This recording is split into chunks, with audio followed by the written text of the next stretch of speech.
अभी गणेश जी विसर्जन हुए, गणेश जी को जल में विसर्जन किया, तो आपके मन में एक प्रश्न तो खड़ा होगा, आया तो होगा कि गणेश जी के 10 दिन तक बिठाओ, नित्य पूजन करो, ने पाठ करो, ने अर्चना करो, ने 10वें दिन इनके विसर्जन कर दो, और वो भी पानी में कर दो।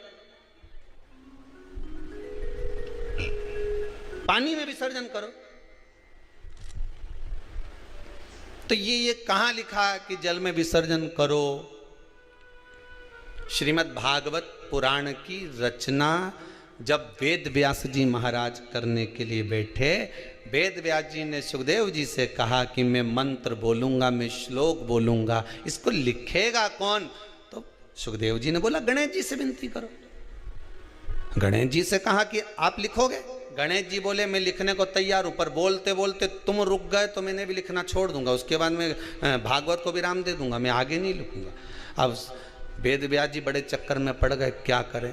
तो गणेश जी से कहा मेरे श्लोकों में कुछ गड़बड़ी हो सकती है, उसमें से गलती को छांटना पड़ेगा, फिर लिखना पड़ेगा।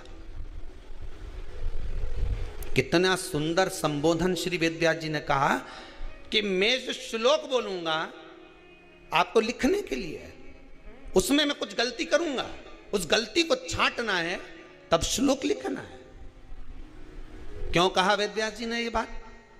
गणेश जी भगवान है, वेद व्यास जी कहते हैं मैं तो संसारिक मनुष्य हूं ना, गलती तो कर सकता हूं। गलती कौन करता है? जम के बोलो भगवान गलती करता है क्या? नहीं, गलती कौन करेगा? मनुष्य। गलती मानव करेगा, गलती मनुष्य करेगा। और गलती करने के बाद अगर हमसे अपनी जिंदगी में कोई गलती हो जाती है तो एक बार क्षमा मांगने में कुछ जाता है क्या? प्रणाम करने में कुछ जाता है क्या? निवेदन करने में कुछ जाता है क्या? नहीं। गलती हो गई मुझसे, तो गणेश जी आप गलती को छांटना, लिखना। गणेश जी महाराज लिखने बैठ गए।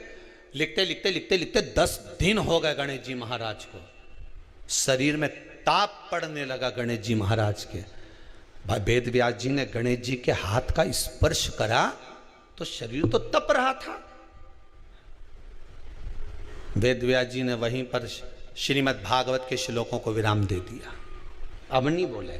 गणेश जी लिखते लिखते लिखते लिखते लिखते लिखते थक गए, ताप पड़ गया, शरीर गर्म हो गया। वेद व्यास जी ने कब करूं क्या? 10 दिन से लिख रहे हैं और शरीर पर ताप पड़ रहा है, करा क्या जाए? उन्होंने गणेश जी का हाथ पकड़ा, उठाया और कहा चलो प्रभु हमारे साथ में। वेद व्यास जी गणेश जी को ले गए और ले जाकर शीतल जल में श्री गणेश जी महाराज को बिठा दिया। गणेश जी को पानी के अंदर उनको विराजमान कर दिया कि अब आप ताप को थोड़ा ठंडा कर लीजिए। शीतल जल में बिठाया। उस दिन से नियम हो गया कि 10 दिन गणेश जी बैठते हैं और फिर उनका विसर्जन होता है पानी के अंदर, जल के अंदर। शरीर का ताप मिट जाए। तो गणेश जी ने वचन दिया है वेद व्यास जी महाराज को, आपने मेरे ताप को मिटाने के लिए मुझे जल में बिठाया है। जो मुझे जल में विसर्जन करेगा मेरा ताप तो मिटेगा ही, साथ में जो मुझे जल में विसर्जन करेगा उसके जीवन के भी ताप को मैं मिटा दूंगा, उसके जीवन के ताप को मैं मिटा दूंगा। ताप मिटा दिया।